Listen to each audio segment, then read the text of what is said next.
totalidad. Su mensaje es a Nínive, la cual sería destruida completamente. Una de las particularidades de Nahum, que profetizó por el año 660 aproximadamente, es que este libro es exclusivamente dirigido exclusivamente a una nación extranjera, como a Nínive. Y usted diría, pero también el libro de Jonás me habla de Nínive. Sin embargo, el libro de Jonás está centralizado en la historia del profeta, no en el mensaje que el profeta entregó a Nínive, el cual solamente apenas abarca un solo versículo. A diferencia de Jonás, Nahum está centralizado en el mensaje que Dios envía a Nínive, y este mensaje abarca 3 capítulos. Igualmente, mientras Jonás está hablando de misericordia de Dios a una nación gentil que merece tal vez la condenación de parte de Dios, mostrando el amor de Dios por las naciones gentiles, encontramos a cambio que el libro de Nahum está hablando no de los juicios de Dios a esta nación gentil, por cuanto no escuchó y no se humilló ante el mensaje de Dios. Por lo tanto, este libro Nahum describe la humillación de Nínive, su caída final ante el ejército babilonio, lo cual ocurrió en el 612 de la era cristiana. Es un libro vívido, descriptivo, que profetiza la inminente desaparición del imperio asirio, un imperio muy poderoso, y además contiene una descripción asombrosa del carácter de Dios y de la obra de Dios, la cual vamos a aprender muchos aspectos importantes. Como Nahum va dirigido al imperio asirio, es importante saber qué es el imperio asirio. Este era el mayor de todos los imperios que se habían establecido hasta ese momento en esta región. Aunque Egipto era una gran nación, Egipto había perdido el control sobre otras tierras extranjeras.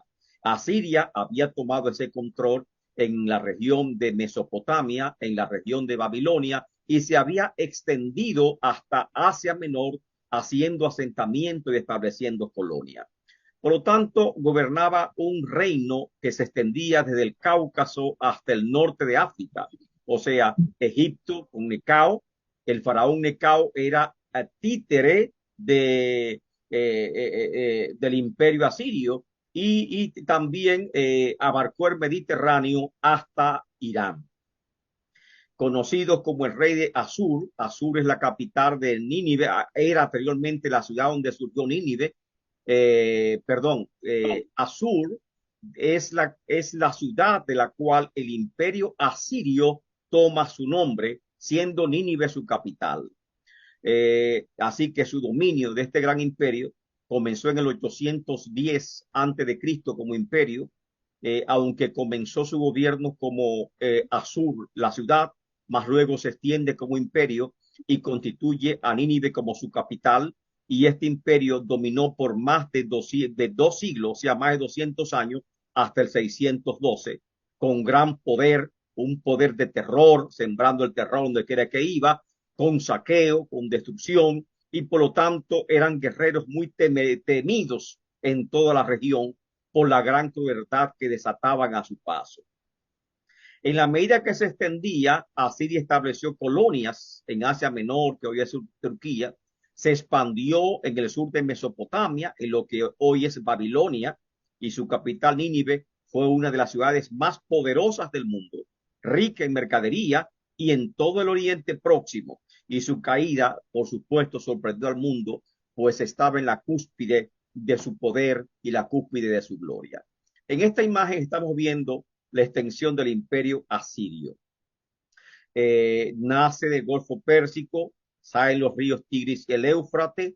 En el río Tigris es que está sentado Nínive, y desde acá, ven aquí a Nínive en esta franjita morada que está Asur y Nínive, apenas eran 2 ciudades pequeñitas. Siendo 2 ciudades pequeñitas, sale de Asur y comienza a extenderse hasta Nínive, y de ahí se convierte en un gran gobierno, y todos estos territorios se convierten en, diríamos, títeres de Asiria. Babilonia, dominada también, Elam, dominada también por Asiria, y se extendió hasta Egipto, que estaba dominada por Asiria, y por supuesto está la gran contienda de Damasco, porque Damasco estaba en el corredor de los grandes imperios.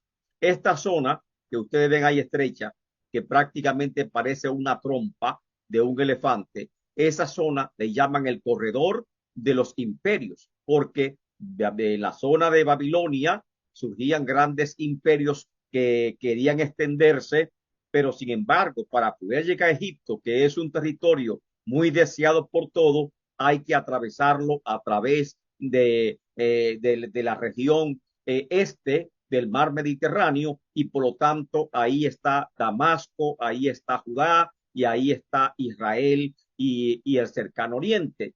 Y por esa razón Israel sufrió tanto por estar en medio de la lucha de los grandes imperios mundiales.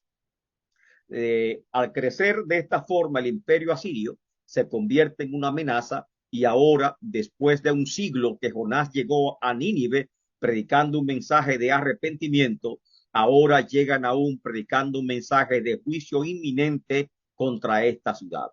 El libro de Nahum fue escrito lógicamente por Nahum, y su nombre irónicamente significa consuelo. Aunque Nahum significa consuelo, su proclamación no era en lo absoluto consuelo, sino que estaba predicando los juicios de Dios. Aproximadamente un siglo después de Jonás, así que estamos hablando en el 663 hasta el 612 pudo haber sido estas fechas en que Nahum fue a Nínive a predicar la palabra. Su lenguaje es profético, escrito en versos, y su tema principal es la inminente destrucción de Nínive como consecuencia de la venganza de Dios contra Nínive, esta cruel ciudad. El propósito, por lo tanto, de este libro de Nahum, este corto libro de Nahum, pero grande en mensaje, es advertir del juicio de Dios a Nínive, capital del imperio asirio, que llevó al pueblo de Dios en cautiverio. Es decir, porque en el año 721 Nínive tuvo la osadía de atacar a Samaria, destruir a Samaria y llevar cautivo a los judíos que estaban ubicados en el reino del norte. Contexto histórico, ya lo hemos dicho. Después de Jonás, Asiria estaba en la cúspide de su poder, sus fronteras se extendían hasta Egipto, pero Dios va a derribar a Nínive bajo el poder de Babilonia, lo cual ocurrió en el año 612, que se conoce como la batalla de Nínive. La sinopsis del libro es sencilla. Tiene 3 capítulos y cada capítulo nos habla de un tema diferente. En el primer capítulo encontramos el juicio de Dios contra Nínive, y prácticamente podemos verlo los primeros 14 versículos. Del versículo 15, incluyendo todo el capítulo 2, encontramos una descripción de la caída de Nínive. Y en el capítulo 3 hay otra descripción muy fuerte, con un lenguaje vívido, sobre las causas por lo cual Nínive cae como imperio. En tal sentido, tenemos que ver qué es Nínive. Nínive es descrita como una ciudad sanguinaria, ciudad ramera, y en tal sentido, tomando esta descripción que Nahum da de Nínive en sus capítulos 2 y 3, hay cierta similitud con la descripción de Babilonia escatológica de los capítulos 17 y 18 del libro de Apocalipsis. Vemos aquí en este mapa que Nínive está ubicado al norte del río Tigris, esto es en la Mesopotamia.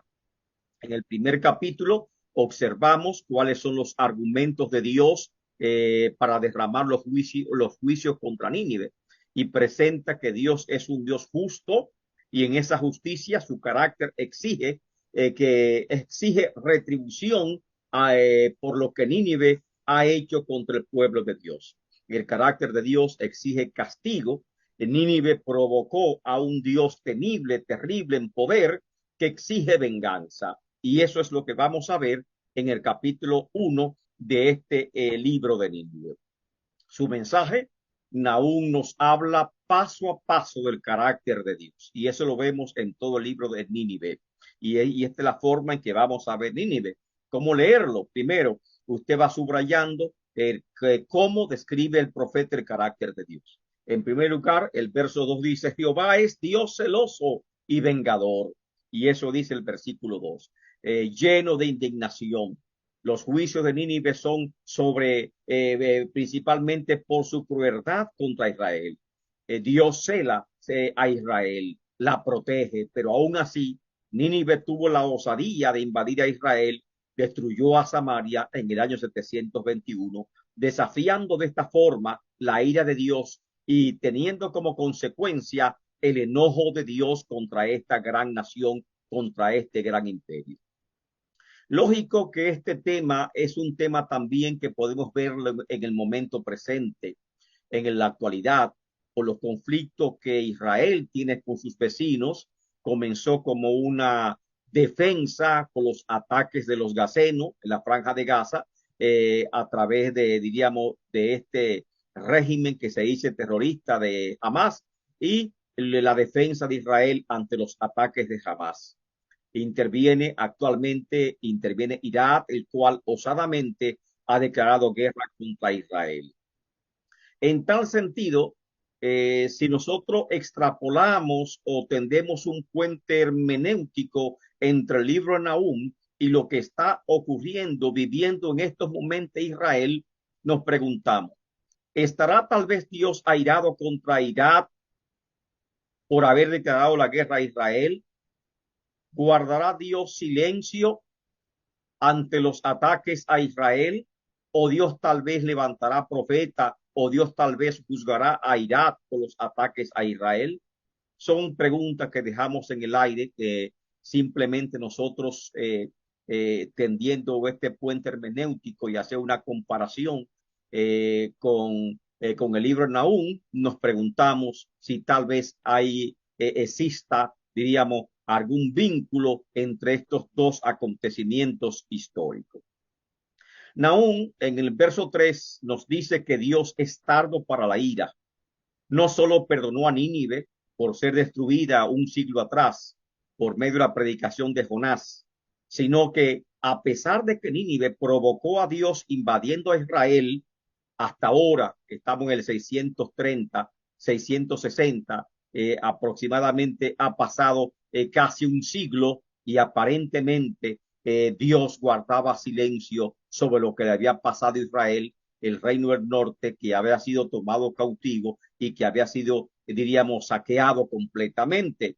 ¿Guardará Dios silencio? ¿Continuará Dios guardando silencio ante, diríamos, ante el ataque de esta nación poderosa en contra de su pueblo Israel? Sin embargo, Nahum nos asegura que este acto malvado de Nínive no quedará en lo absoluto impune, pues ha sido y significa un desafío a Dios. Y Dios se presenta en el versículo 3 como un Dios grande en poder, lo que significa que a pesar de que Nínive tenga reposo y tranquilidad política, se había establecido en toda la región, se había convertido en un imperio poderoso, había dominado todos los reinos y eran vasallos de Nínive, y por lo tanto no había ninguna amenaza visible en el horizonte político que pudiese amenazar esta fuerza de Nínive, y la crueldad de Nínive parecía que no tenía límite. Pero a pesar de todo, Dios recuerda a través del profeta Nahum que él es poderoso, y sin importar hasta qué alto ha subido Nínive, este imperio, este imperio será talado. Talado es como se tala un árbol, que se coge un hacha, se le golpea el tronco, se corta y simplemente caerá. Talado es prácticamente igual que la estatua de Nabucodonosor, que viene una piedra impetuosa, dio en los pies y la estatua se desmenuzó. Asimismo, en Nínive será talado por más alto que haya crecido. Sobre el poder de Dios es lindo. Nahum capítulo 1, verso 13 en adelante, me habla sobre ese poder de Dios. Y dice, Jehová marcha en la tempestad y el torbellino, y las nubes son el polvo de sus pies. Él amenaza el mar y lo hace secar, y angosta todos los ríos, seca los ríos. Basán fue destruido, y el Carmelo y la flor del Líbano fue destruido. O sea, estos grandes montes que hoy adornan el Líbano, todos ante la presencia del Señor son destruidos. Y dice mal versículo 5, Los montes tiemblan delante de él y los collados se derriten. La tierra se conmueve ante su presencia y el mundo y todos los que en él habitan. Y de esta forma descriptiva, vívida, en un lenguaje poético, Nahum declara su advertencia contra esta gran ciudad, ciudad poderosa que es Nínive. Recordemos, no es el mismo mensaje que llevaba Jonás, un mensaje de arrepentimiento. Ahora Nahum está predicando juicio de parte de Dios a esta gran ciudad. Y al hablar del poder de Dios, hay algo muy característico. Nahum presenta a Dios como Jehová de los ejércitos. Significa que a veces nosotros nos preguntamos, ¿qué opina usted de las guerras? ¿Por qué Dios permite las guerras? ¿Son acaso las guerras necesarias? Y hay muchas cuestiones morales acerca de las guerras. Y ahora encontramos que en el Antiguo Testamento más de 284 veces se menciona el nombre de Dios como Jehová de los ejércitos, Jehová de Sabaoth, que significa que tiene una gran fuerza combatiente, un poderoso o tiene poderosos ejércitos compuesto por millares y millares de ángeles, ángeles con gran fortaleza. Y cuando Cristo fue arrestado, vemos a Pedro que portaba un arma, una espada, y saca su espada y le corta la oreja a un siervo del templo que fue a apresar a Cristo. Cristo toma la oreja y hace un gran milagro de misericordia y la pega al hombre que le habían sido cortado la oreja y le dice a Pedro, Pedro, envaina tu espada. Si yo quisiera defensa, hubiese clamado ante el Padre y me hubiese enviado 10 legiones de ángeles que me defendieran. O sea que realmente ante Dios hay una fuerza combatiente poderosa que tiene militares, tiene ejércitos, jerarquía, y esa fuerza poderosa es mucho más fuerte que ningún ejército sobre la tierra. Recordemos al libro de Daniel que el arcángel Gabriel peleaba contra Satanás, contra el príncipe de Persia en los aires, y recordemos Apocalipsis capítulo 12, donde hay una gran batalla en el cielo, donde Miguel y sus ángeles pelean duramente contra Satanás, el gran dragón, y sus ángeles. Y por lo tanto, por esta razón, a veces uno dice, ¿qué significa la expresión Jehová de los ejércitos? Recordemos también cuando Josué fue a hacer guerra contra Palestina y fue a ocupar la tierra prometida, que se le apareció un ángel con una espada desenvainada. Y Josué valientemente va a donde y le dice, sacando su espada, dime, ¿de dónde eres? ¿Eres de los nuestros o de nuestros enemigos?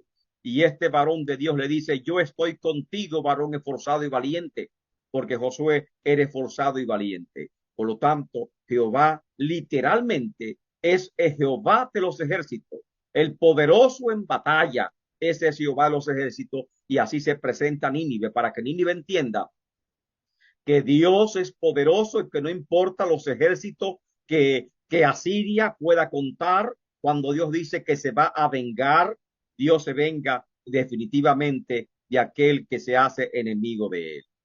Nahum hace como una última apelación a Nínive, como un llamado al arrepentimiento. En el versículo 7 dice, Jehová, bueno, fortalece en el día de la angustia, que conoce a quien él confía.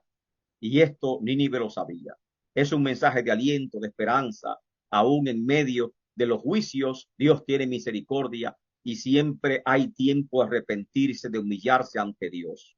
Así como lo vemos en Apocalipsis, a pesar de los juicios, Dios siempre deja un espacio para arrepentimiento, para su misericordia. Así como Dios mostró en el pasado amor por esta nación indigna y pecadora, que no merecía el perdón, enviando a su siervo Jonás, el cual predicó a Nínive y aceptó el arrepentimiento de Nínive porque lo hizo de corazón, mostrando que era un Dios bueno, fortalece en el día de la angustia. Cuando te humillas a él, Dios es bueno. Sin embargo, en ese mismo contexto, Nahum establece la necesidad apremiante de arrepentimiento. Dios sencillamente está enojado contra Nínive, está enojado contra el imperio asirio, y eso lo declara con suma claridad en el versículo 6 acerca de la ira de Dios, del enojo de Dios contra esta nación que es poderosa y es la más fuerte en este momento, que lleva casi más de 200 años dominando toda la región. Y en el verso 6 dice, ¿quién permanecerá delante de su ira? Primeramente, en el versículo 2, cuando habla que Dios es celoso y vengador, dice, lleno de ira, de indignación, dice, se venga de sus adversarios y guarda enojo con sus enemigos. Y hablando de su temor, dice que no tendrá por inocente al culpable, y él marcha en la tempestad y el torbellino, y que su ira se derrama como el fuego, quebrando las peñas. No importa lo fuerte que sea, la ira de Dios se derrama, quebrando aún las peñas. El versículo 6 nos dice, ¿quién permanecerá delante de su ira? ¿Y quién quedará en pie en el ardor de su enojo? Su ira se derrama como fuego, y por él se hienden las peñas. Jehová es bueno, pero también Jehová es fuego consumidor, como le declara el profeta Nahum. Por lo tanto, el mensaje de Nahum es que Nínive ha provocado la ira de Dios, de un Dios temible, terrible en poder, temible en fortaleza, que exige venganza. Lamentablemente, el imperio asirio en el 721 invadió el reino del norte y destruyó a Samaria, que es la capital del reino del norte, que es Israel, y tomó cautivo, llevó en cautiverio a aquellos siervos de Dios que se encontraban allá. Y por esa razón Dios estaba enojado contra Nínive. En el 14º año de reinado de Nabopolassar, y si pregunta quién es Nabopolassar, Nabopolassar es el fundador del imperio babilónico que ascendió al trono en el 635, 38, y en el 612 él determinó que era tiempo de darle un golpe mortal, un golpe definitivo, y terminar de una vez con los asirios. Por lo tal, reunió sus ejércitos en Akkad, de Babilonia, y los ejércitos de Media también marcharon juntamente con Babilonia en contra de Nínive. Y esa gran batalla se conoce en la historia como la batalla de Nínive, que ocurrió en el 612. Durante 3 meses sometieron a un feroz asedio a la capital de Asiria, tomándola finalmente por asalto y efectuando una gran matanza que acabó incluso con la vida del rey asirio Sixar y Cum. Esta ciudad completamente fue saqueada, llevándose el gran botín, pero luego, para luego ser arrasada completamente hasta los cimientos, quedando simplemente en ceniza. La ofensiva de Babilonia se prolongó por los territorios originales de Asiria, y continuó Babilonia, por lo tanto, expandiéndose y saqueando impunemente, porque ya no tenía rival. Aún los egipcios huyeron ante la presencia de Nabopolassar. Cuando Nabopolassar fue atacado, corrió de inmediato a rescatar a Nabopolassar, que huía, que estaba huyendo de los ataques de Babilonia. Salió el rey Necao a defender a Nabopolassar, a unir su fuerza con los asirios para poder contrarrestar el avance de Babilonia, y sin embargo no pudo llegar a tiempo y tampoco pudo evitar que Asiria fuese completamente destruida y su capital también fuese completamente destruida. Lamentablemente, en esta batalla también murió un rey de Israel, un rey de Judá, que fue el rey Josías, un rey que hizo grandes reformas. Este murió por inmiscuirse en esta batalla, que no estaba llamado ni estaba convidado. Estas ruinas que le presentamos y estas excavaciones arqueológicas aún se han encontrado los restos de esta batalla, esqueletos enterrados, producto de estas batallas, como dice Nahum, es importante es ver cómo Nahum describe todas estas cosas. Nahum, el capítulo 2, por ejemplo, anuncia la caída de Nínive, así como en Apocalipsis se anuncia, se celebra la caída de Babilonia. Igualmente Nahum anuncia la caída de Nínive para que todo Israel se regocije. Y dice, he aquí sobre los montes los pies del que trae buenas nuevas, del que anuncia la paz. Celebra, oh Judá, tus fiestas, cumple tus votos, porque nunca más volverá a pasar por ti el malvado. Pereció del todo, hablando de tu Nínive. Subió destruido contra ti. Guarda la fortaleza, vigila el camino, cíñete los lomos, refuerza mucho tu poder, porque Jehová restaurará la gloria de Jacob como la gloria de Israel, porque los saqueadores lo saquearon y estropearon los mugrones. Y comienza hablando sobre la caída de Nínive. Pero en el capítulo 3, que me habla de destrucción total de Nínive, y esto es increíble, aquí dice, heme aquí contra ti, dice Jehová de los ejércitos. Capítulo 2, verso 13. Heme aquí contra ti, hablando de Nínive, dice Jehová de los ejércitos, porque ahora Nínive es su enemigo. Dios está irado contra Nínive. Encenderé y reduciré a humo tus carros, y espada devorarán tus leoncillos, y cortaré de la tierra tu robo, y nunca más se oirá la voz de tus mensajeros. Ay de ti, ciudad sanguinaria, toda llena de mentira, de rapiña, sin apartarte del pillaje. Saqueaste chasquido de latigo y furgor de rueda, y comienza a hablar todo lo que ha hecho Nínive. Caballos atropelladores y carros que saltan, jinetes iniestos ese erguido, y resplandor de espada y resplandor de lanza. Está describiendo la batalla de Nínive, que fue una batalla histórica, una batalla del cual hay registros en muchos documentos históricos extrabíblicos. Y ahí comienza y dice, hable los muertos, multitud de muertos, multitud de cadáveres, cadáveres sin fin, y en sus cadáveres tropezaban.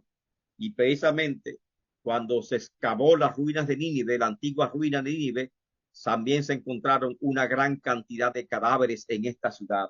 Y como decía el profeta Nahum, prediciendo su caída, viendo su caída, hablaba de la multitud de sus cadáveres, que habían tantos cadáveres que los soldados tropezaban con ellos y también caían. Y por esa razón, de esa forma vívida, dramática, Nahum está describiendo la destrucción completa de Nínive a causa, lógicamente, de su pillaje, a causa de la maldad de esta gran ciudad y del pillaje que tenía. Conclusión de Nahum. Dos profetas tuvieron que ver con Nínive. Jonás alrededor del año 760 y Nahum un siglo después, por el 660.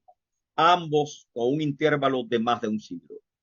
El mensaje de Jonás fue un mensaje de misericordia, pero el de Nahum fue un mensaje de juicio inminente de parte de Dios. Dios se presenta como Jehová de los ejércitos en contra de Nínive, el Dios vengador, Dios celoso que venga a su pueblo y que no perdonará por la opresión, por el pillaje a esta gran nación. Nínive no se arrepintió ante el mensaje de Nahum, por lo cual fue destruida completamente, cumpliéndose literalmente la profecía de Nahum, y de esta manera asombrosa Nínive quedó destruida ante los ojos del mundo. En efecto, en el año 612, cuando las tropas de Babilonia, bajo el mando de Nabopolassar, padre de Nabucodonosor, sitiaron esta gran ciudad por 3 meses, finalmente vence su defensa y dejan completamente destruida a Nínive. La ciudad orgullosa, arrogante, que llenó de terror al mundo entero y contaminó con su idolatría las naciones, quedó reducida a ceniza, recordándonos los juicios de Dios contra Sodoma y Gomorra en la antigüedad. Las ruinas de Nínive dan un testimonio de los juicios de Dios, que los juicios de Dios son verdaderos. Si estos muros hablaran, nos preguntamos nosotros, y están los muros, los